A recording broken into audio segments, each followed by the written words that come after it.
We are on the brink of the single greatest postseason in all of sports. Of course, I'm talking about March Madness.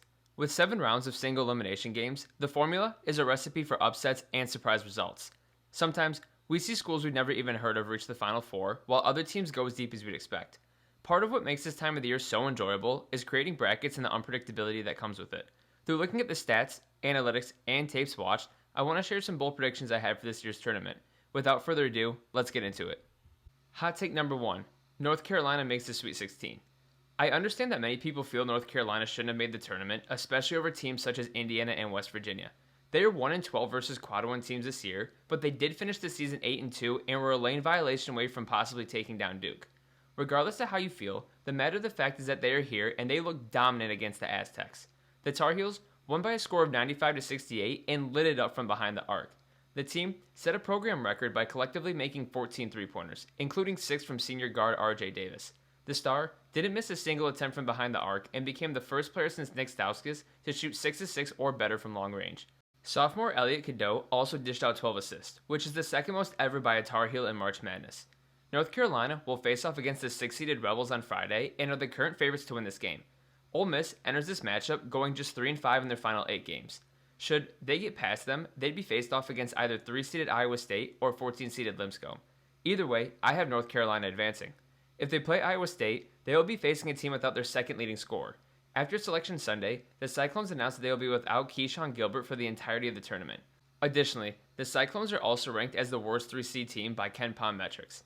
On the other side of the spectrum, Lipscomb sits at a 14 seed and are 0-2 against Power 5 conference teams this year. The Bison haven't danced since 2018, meaning their roster has 0 tournament experience.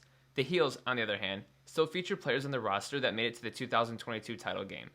Since 2011, a First 4 team has advanced to the Sweet 16 5 times, and I like Carolina's chances. The team is currently 33rd in KenPom's rankings, placing 22nd in adjusted offensive efficiency while sitting 53rd on the defensive side. Everything is set up for the Heels to make a run. The talent, the matchups, and the extra motivation of the media doubting them. For my second bold take, I have Arkansas making the Final Four. John Calipari is a proven champion and has plenty of tournament experience. While he has been upset in recent history, who's to say he can't play the other side? Their defense is ranked 20th best in terms of adjusted efficiency, and they win 80% of their games when holding teams to under 70 points. The team has also bolstered quality wins against Michigan, Purdue, Missouri, Kentucky, and Mississippi State. Despite being 20-13, they've proven they can hang with the best of them. In the first round, they are facing off against a Jayhawks team who they beat by 16 in an exhibition match back in October. Kansas is just 7-8 in their previous 15 games, and should the Razorbacks come out on top, their road looks more than promising. They would likely face off against St. John's, who only has 2 players with tournament experience. The Red Storm also lost their only game against an SEC team this year when they fell to Georgia at home by 3. The Razorbacks match up well with almost every team in the West region, including their conference rivals in Florida. Everyone is high on the Gators, but the Razorbacks only lost to them by 8 back on January 8th.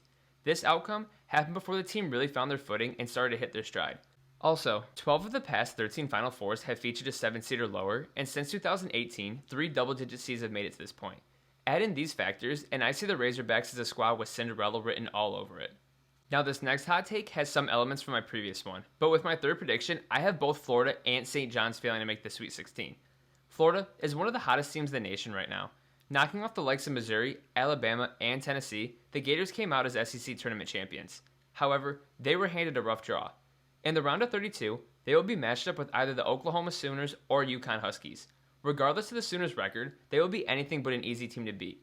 Point guard Jeremiah Fears is one of those players who can take over any game he's in. The freshman guard has surpassed the 28-point mark in 3 of his last 4 games and is heating up at the right time. If it's the Huskies the Gators will be facing, expect a dogfight. UConn is coming off of back-to-back national titles and has a roster filled with postseason experience. Head coach Dan Hurley knows what it takes to reach the promised land and will have his team more than ready for this matchup. Florida is firing on all cylinders right now and is probably the one team I'm most confident in, which is exactly the reason I'm picking them to lose in the first weekend. Further down the bracket, I see St. John's suffering a similar fate. Rick Pitino has done a tremendous job turning this program around, no doubt, but their roster has almost no tournament experience. Additionally, they rank 53rd at tournament teams in field goal percentage at just 45.1%. Oh, and from beyond the arc, they are even worse as they place second to last at just 30%. While this team did finish the year within the AP top 10, the Red Storm ended the season outside of the top 25.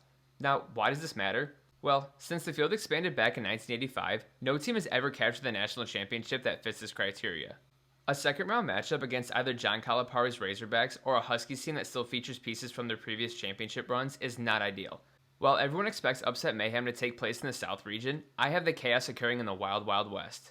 My fourth bold take is that the SEC won't win the national championship. This year, the SEC set a record for most teams earning a bid in the tournament with 14.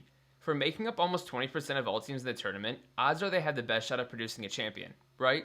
Well, not exactly. There have been 4 previous instances of a conference getting 9 or more bids, and only 2 supply the national champion.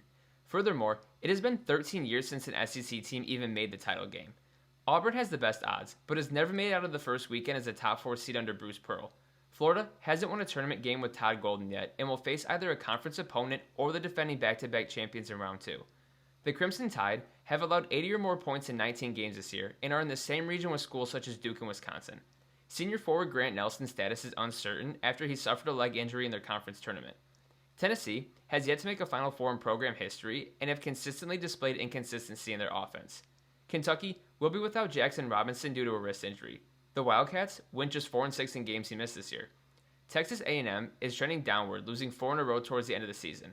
They also lost their first game in the conference tournament, and no team has ever won the title following the stat. Those are some of my bold predictions for this year's tournament. Will any of them come true? Probably not, but hey, that's what March is for. What are your guys' hot takes for March Madness? Let me know down in the comments below. If you enjoyed the video, make sure to like, comment, subscribe, and share with your friends. Until next time, peace.